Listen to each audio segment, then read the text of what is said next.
culture that Weiss had instilled in the company.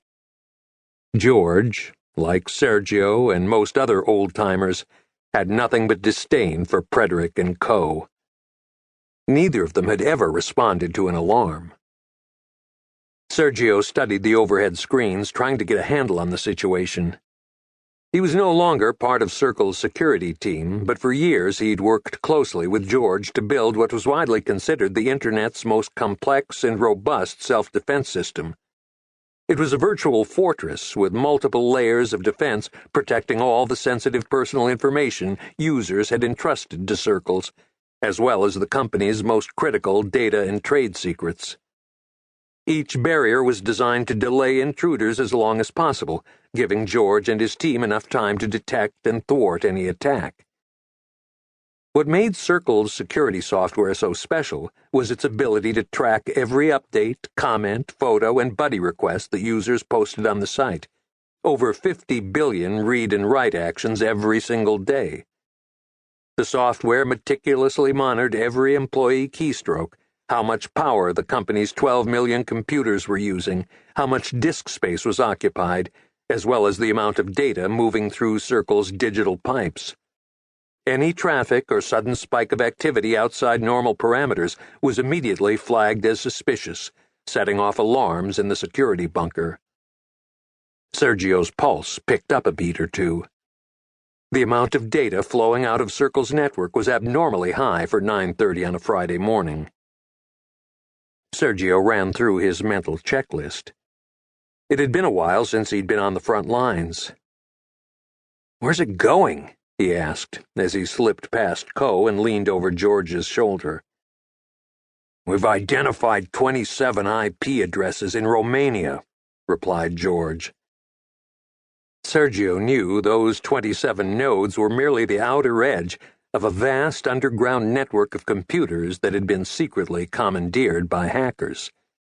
Tucked away in living rooms, classrooms, and corporate data centers around the world, those computers formed a communications chain that bounced hackers' commands from country to country, making it extremely difficult for Circles to trace an attack back to its source.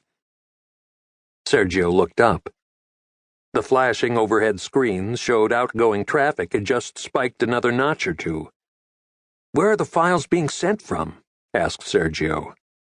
"We've isolated 51 machines across our network." George spoke in succinct clips. Unnecessary details only got in the way at times like this. "Our hacker rotated, sending bursts of traffic from one machine at a time. Then he started sending bigger bursts from all 51 machines at once." George turned to look up at Sergio. He had never seen him so perplexed. "It's like our hacker was suddenly in a hurry." Okay, said Sergio. So far it was all pretty standard. "What's he got?" George shook his head. "Dunno. Looks like the hacker encrypted everything." Sergio nodded. Intruders typically copied the data they wanted to steal and encrypted it before slowly siphoning it off in small increments. That way, even when a company discovered its network had been breached, it was next to impossible to figure out exactly what had been stolen. "Have you traced internal traffic to the 51 nodes?" asked Sergio, struggling to figure out what made this attack so interesting to Frederick and Co. Co's reedy voice sliced through the bunker. "We've already been through this, Sergio." Sergio spun toward Co. "I haven't," he blurted out, a bit more forcefully than intended. Keyboards fell silent and murmurs faded. Sergio understood he'd crossed a line. Co took a single step forward and the room waited in silence.